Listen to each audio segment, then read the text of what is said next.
Եթերում լուրերի թողարկումն է, ես Մերի Դանիելյանն եմ, բարի օր։ Այսօր լրանում է ապրիլյան քառօրյա պատերազմի բռնկման 10-րդ տարելիցը։ 2016-ի ապրիլի 1-ի լույս 2-ի գիշերը Ադրբեջանի զինված ուժերը խախտելով կրակի ռազմական գործողությունների լիակատար դադարեցման և հրադադարի ռեժիմի ամրապնդման վերաբերյալ երկկողմ համաձայնագրերը հարձակվեց Արցախի Հանրապետության վրա։ 4 օր շարունակ ադրբեջանական բանակը Արցախի հետ շփման գծի ողջ երկայնքով պաշտպանական ամրությունները ճեղքելու փորձեր ձեռնարկեց ծանր տեխնիկայի, հրետանու և ավիացիայի կիրառմամբ, սակայն չհասնելով առաջադրված նպատակներին ադրբեջանական կողմը ստիպված եղավ դադարեցնել ռազմական գործողությունները։ Հայկական զինված ուժերից մարտական գործողությունների հետևանքով զոհվեց 94 զինծառայող և 6 քաղաքացիական անձ։ Ադրբեջանական կողմի կորուստները անցնում են 500-ից։ Ապրիլի 5-ին կրակը դադարեցնելու վերաբերյալ բանավոր համաձայնություն ձեռք բերվեց։ Այսօր քաղաքական ու հասարակական մի շարք գործիչներ, քաղաքացիներ այցելել են Եռաբլուր զինվորական Պանթեոն իրենց հարգանքի տուրքը մատուցելու անմահացած հերոսների հիշատակին։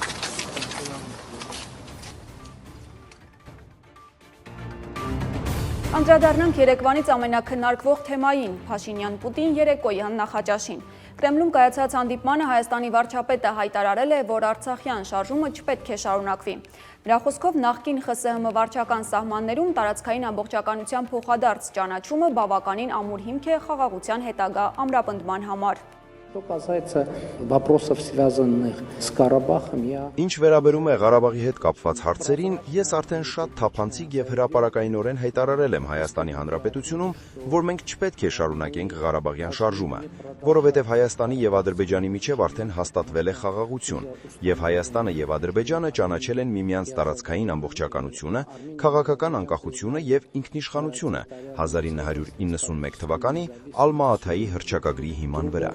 На основе Алматинской декларации. Փաշինյանը նշել է, որ Երևանը ճանաչել է Արցախը որպես Ադրբեջանի մաս, սակայն դա արել է այն բանից հետո, երբ Ռուսաստանի բարձրագույն ղեկավարությունը 2 անգամ հրապարակավ խոսել է այդ մասին։ Փաշինյանը սրա վերաբերյալ խոսել է այն բանից հետո, երբ Ռուսաստանի նախագահը հայտարարել է, որ Արցախի շուրջ իրավիճակը մնում է զգայուն հարց։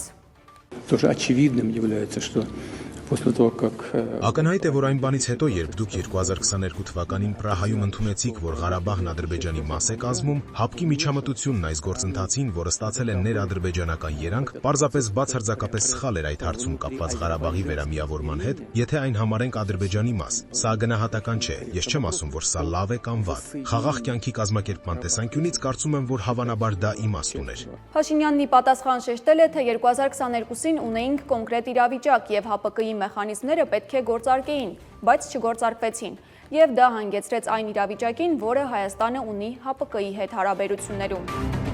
Հայաստանը շատ մոտ է այն կետին, որից հետո Ռուսաստանը ստիպված կլինի այլ կերպ կառուցել իր տնտեսական հարաբերությունները Հայաստանի հետ։ ՏԱՍՍ-ի հետ հարցազրույցում այս հայտարարությունն է արել Ռուսաստանի փոխվարչապետ Ալեքսեյ Օվերչուկը։ Նա նշել է, որ Մոսկվան մտահոգված է Հայաստանի հետ առևտրատնտեսական կապերի ապագայի հեռանկարներով, ապա հավելել, որ ռուսական բիզնեսը զգուշությամբ է վերաբերվում հայկական կողմի հետ գործեր վարելուն Եվրամիությանը Հանրապետության հնարավոր անդամակցության մասին խոսակցություններից հետո։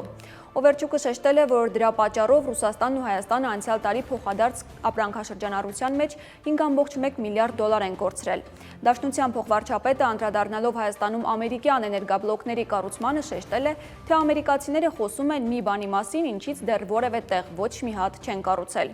Բայց չէ, որ ատոմակայանները կառուցվում են ռեֆերենտության սկզբունքով։ Պարզ ասած, դու իրավունք չունես ուրիշներին առաջարկել այն, ինչ չունես։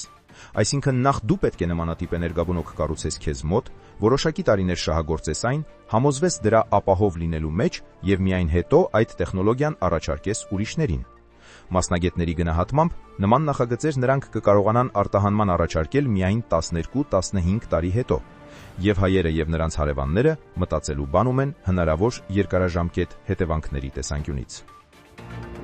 Ռոսսելխոզնադզորի ղեկավար Սերգեյ Դանկվերտը խոսել է Հայաստանից ներմուծվող ապրանքների նկատմամբ ուժեղացված վերահսկողության մասին։ Նրա խոսքով պատճառն այն է, որ Հայաստանը Եվրամիության ապրանքների համար ապահովում է իր շուկա մուտք գործելու պարզեցված հնարավորություն եւ այն չի համապատասխանում ԵԱՏՄ պահանջներին։ Դանկվերտը կասկած է հայտնել, թե Հայաստանից ներմուծվող ապրանքների տեսականին եւ քանակը հիմք են տալիս ենթադրելու, որ ոչ բոլոր ապրանքները հայկական ծագում ունեն։ Հայաստանը ապրանքներ մատակարարելիս օրինակ ծաղիկներ 3 տարվա ընթացքում 36 միլիոն հատից հասցրել է ավելի քան 100 միլիոն հատի, եւ ապրանքների շատ տեսակներ նույն աճն ունեն։ Այդ պատճառով մենք ստիպված էինք բուսասանիտարական ստուգումը սահմանին ավելի մոտ տեղափոխել։ Խոսելով անասնաբուծական մթերքների մատակարարման հետ կապված խնդիրների մասին, Դանկվերտը հայտարարել է, որ այս ոլորտում եւս առաքվող որոշ ապրանքներ կարող են ոչ հայկական ծագում ունենալ։ Նա բերել է ռուսական շուկա առաքվող այնպիսի ապրանքների օրինակներ, որոնք ստուգում չեն անցնում՝ կարագը, պանիրը եւ իշխանձուկը։ Դանկվերտը հավելել է, Հայաստանի լեռնային գետերի իշխանձուկը ոչ մի կերպ չի կարող նման լինել նորվեգականին։ Իրանական Բանդար Աբաս նավահանգստում ստեղծված իրավիճակի պատճառով Հայաստան եկող բազմաթիվ կոնտեյներներ ուղղակի կորել են։ Դրանց գտնվելու վայրի մասին որևէ տեղեկություն ստանալն այժմ անհնար է։ Հայաստանի առևտրաարդյունաբերական պալատի փոխնախագահ Կարեն Իվանովը նշում է, որ շատերն են դիմում նման խնդիրներով։ Նրա խոսքով հարցը միայն կորած բեռները չեն, նույնիսկ եթե ապրանքը տեղում է ու ավելի ուշ գտնվի, դրա տեղափոխման ծախսերն աճում են երկրաչափական պրոգրեսիայով, իսկ սա հանգեցնելու է գնաճի։ Մասնագետների կանխատեսմամբ, եթե իրավիճակը շուտապույտ լուծում չստանա, ապա 1-ից 2 ամիս հետո մենք կառերեսվենք ոչ միայն թանկացումների, այլև որոշ ապրանքատեսակների դեֆիցիտի։ Մենք արդեն այդ խնդիրները տեսնում ենք, բայց սպառողը դեռ դա չի նկատել, ու կարծում եմ մոտակա 1-2 ամիս չի նկատվելու, դա չի կարա որպես արդյունք գնաճ չունենա, բայց ինչքան կունենա դեռ չգիտենք, էլի, որովհետև հիմա ծովային ճանապարհները վերադասավորվում են այս պահին, եւ մենք հստակ ինֆորմացիա չունենք, էլի, ինչքան է հանգանում։ Այսքանը կհանդիպենք մեր հաջորդ թողարկմանը։